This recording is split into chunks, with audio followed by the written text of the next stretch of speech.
response.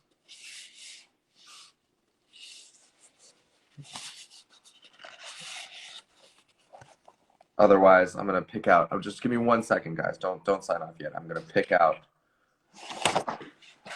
What's up, man? What's up, dude? Long time no see. I know, man. How are you?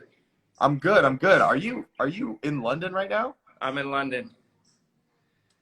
Are you We back? should. We should. I literally just flew back and went straight to set. I What leave. up? I leave tomorrow for Toronto. I'm back. I'm back in 3 weeks. Okay. Okay. I think I'll be around.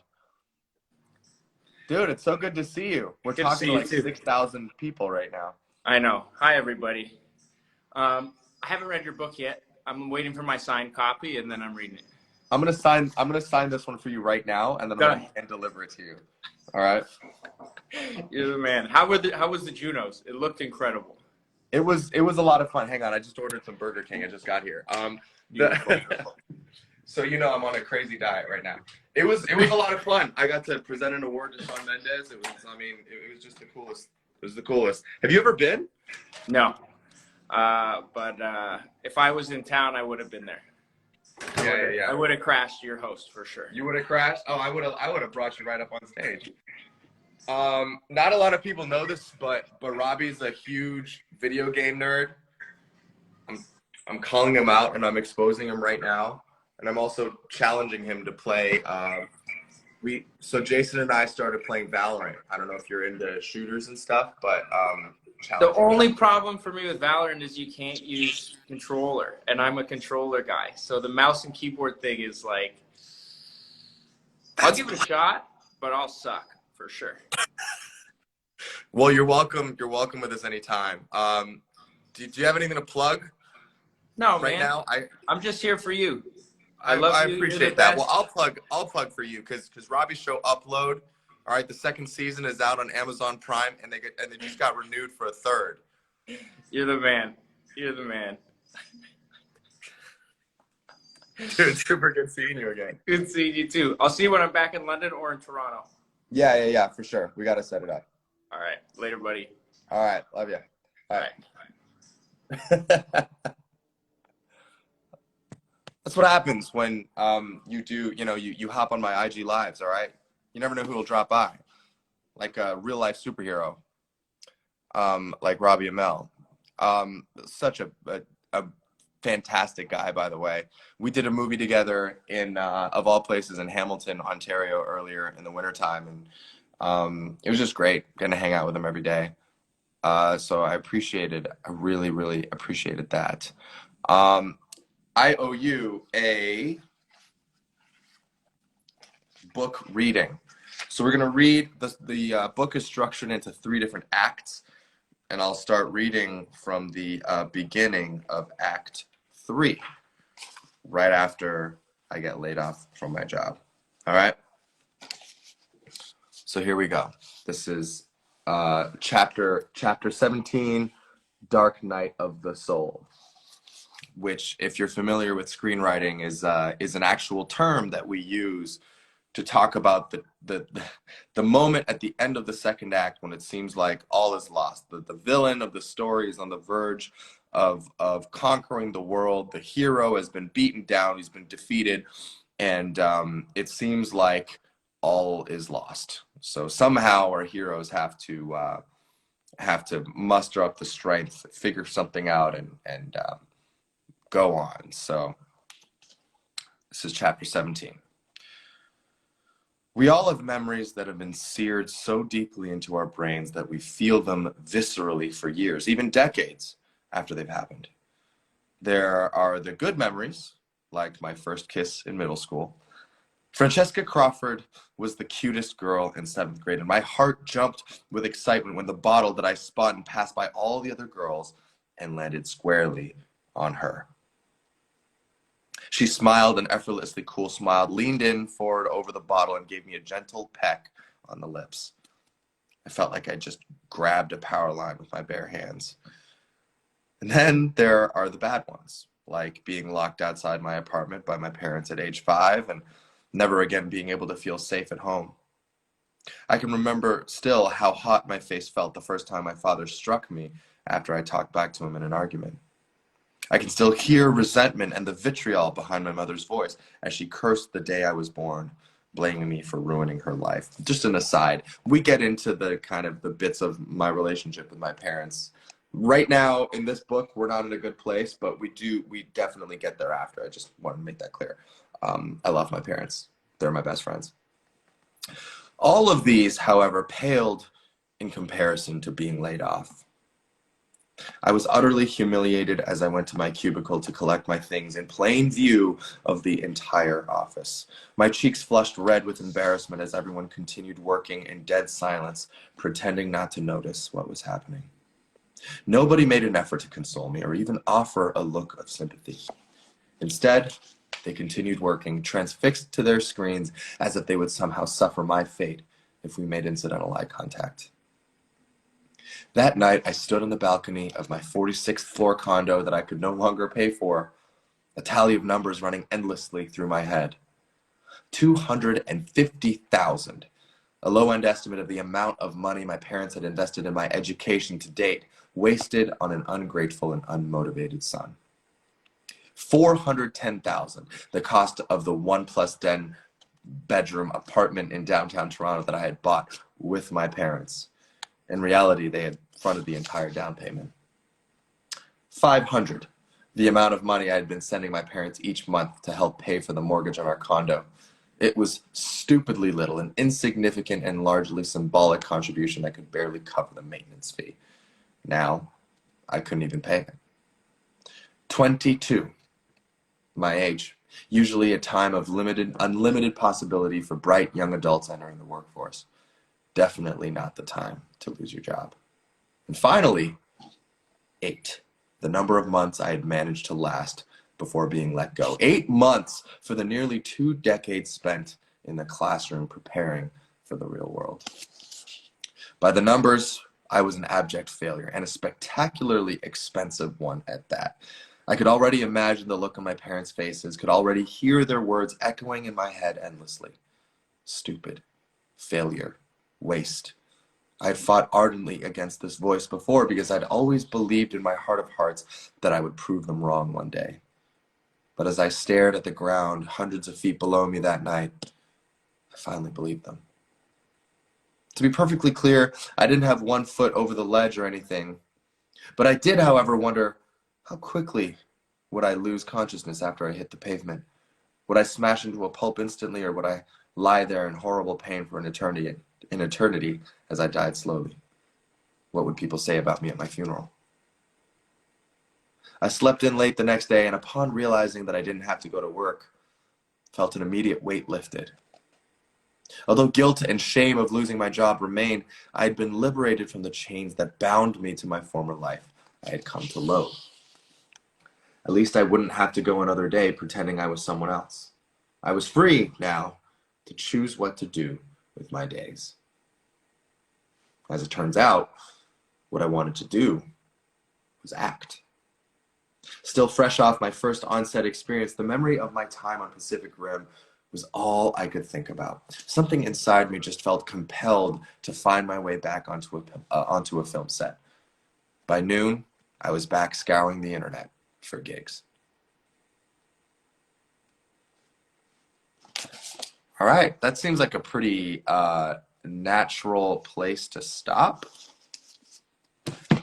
Thanks for reading with me, and thank you to Yash for the question. Let's answer another one.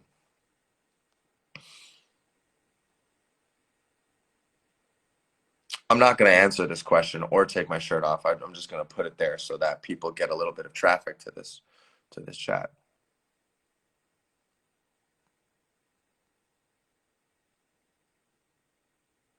Have I seen Multiverse of Madness?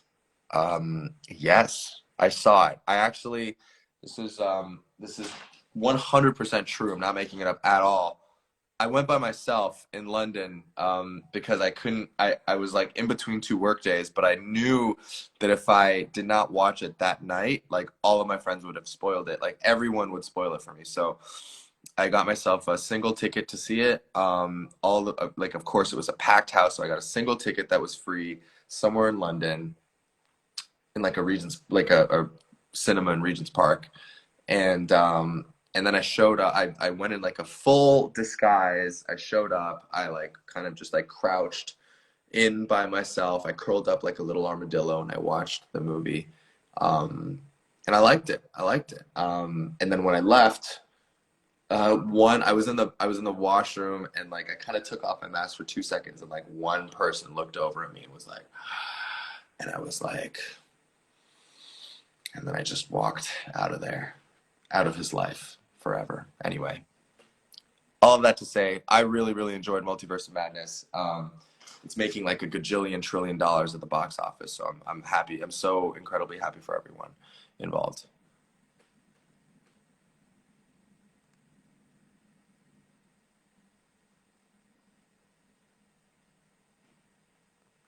What else shall I answer?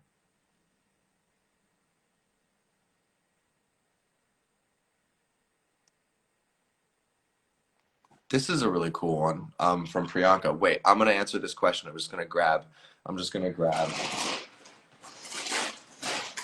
my Burger King real quick. How would you describe the process of framing and timing the events of the book in there? Like, how was it to remember stuff that you had been through? Yeah, that's a really great question. It was actually I was initially pretty worried just because I wasn't sure how my recall was going to be. But the thing that I was really pleasantly surprised by was that once I started to like, first of all, I gathered everything that I could, um, all my report cards at home, old assignments, like photographs, anything that would like spark my memory. And then I also had a researcher working with me. His name is Adrian. He's amazing, who helped me collect some of my thoughts, put them into like a very loose kind of chapter structure. Um, and then I found like the more I structured my thoughts and the more I delved into one part, the more I actually remembered. And then it was like as I was writing about things, new memories would unlock, and it was a really um, cool and fulfilling process to be able to do that. So yeah, was very very happy about all of that, and the process of writing a book about your life is truly it's like a really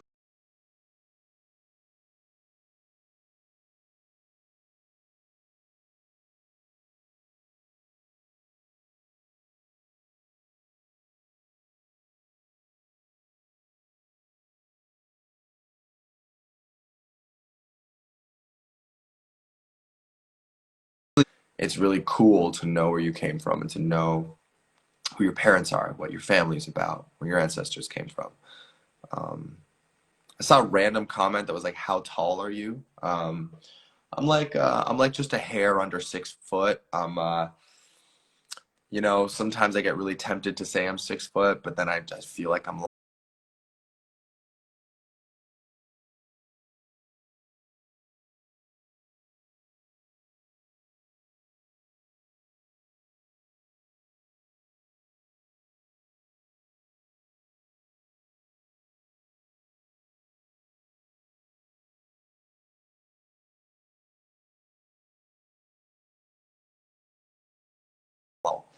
Um, unless you were a dwarf, a gnome, a dwarf from Lord of the Rings. But yeah. Next question.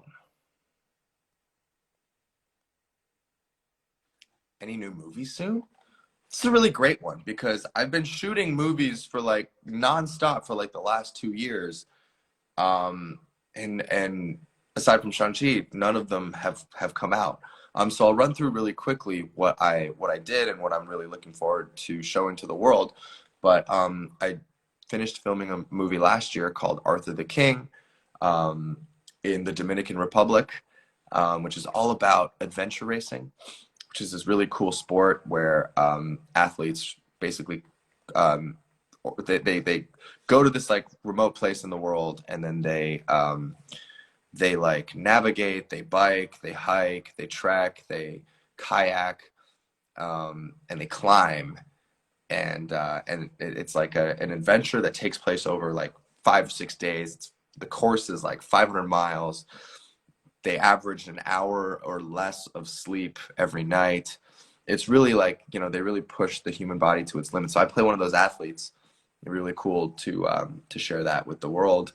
Another movie that I wrapped up last year is called One True Loves, which is based on a Taylor Jenkins Reid novel, which I did with the incredible Philippa Soo, whom you may recognize from Hamilton, and Hamilton, the Broadway musical / just incredible work of art. And then earlier this year, I finished a film called Hello Stranger with Robbie Amell, who, if you've been on this live, he just dropped by a few minutes ago, which is very, very kind of him. But yeah, those are all the new movies that I've got coming up. So hopefully they'll be out. And then I'm on set right now shooting a little tiny movie called Barbie. Not sure if anyone's heard of that, but no, I'm kidding. It's massive. It's gonna have a crazy cast, and I just think it's just gonna be such a fun time. It's coming out summer next year, so at least that one has a firm release date. But as for the other ones, I mean, they're all in limbo. I've wrapped them. They're in the can somewhere, being edited and chopped up, and then hopefully you'll be able to enjoy them soon. Okay, but what else is out there? Do I just organize this by likes? I have 250 likes on Will There Be a Shang-Chi 2? Will there be a Shang-Chi 2? I mean, what do you guys think? What you think we're gonna stop it? You think we're just gonna be like, one, great, they got one movie, guys, we can stop now. We're good. No, yeah, we're gonna have a Shang-Chi 2. Yeah, we're gonna make a sequel. I'm kidding. I don't mean to ridicule the question, but no, I think we announced a while ago. I think we announced a while ago that we were going to do a sequel. So I am just reconfirming what you already know, which is that we are doing a sequel. As for what it's about or who's going to be in it or anything, I have zero. I have like negative idea of what it is. As in, I probably just have like wrong theories, but we're gonna do it. We're gonna do it. Thank you for the question. What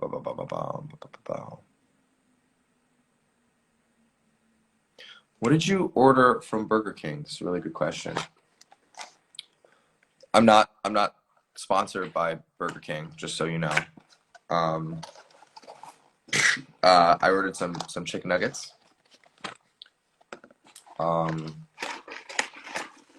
Some onion rings. Just the visage of perfect health. Whopper, classic. Sweet chili sauce, of course. You gotta. I mean, what else are you gonna dip your chicken nuggets in? And then a Coke, 0 sugar. Asking the hard-hitting questions, guys. So thank you so much for that. All right, well, I'm gonna go eat this now, but one more time, where's my book? It's underneath on my Burger King. Let me just find it real quick. There. Okay. This is the one I have to give to Robbie, so it's okay if it's got like some pieces of chicken nugget on it. This is We Were Dreamers. It's out in bookstores, on Amazon, Kindle, Kobo, like the ebook readers. You can get it in audiobook on Audible. It would make me really, really happy to be able to share this with you. And I think you could buy it in countries all around the world.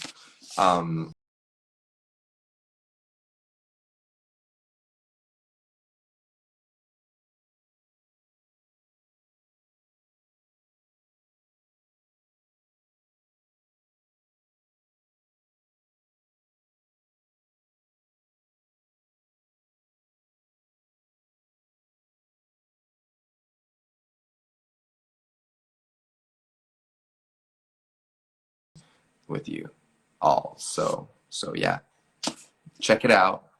I love you guys. Thank you for letting me talk about this on the publication day of the book. It's very meaningful for me. So appreciate it. All right. Take care.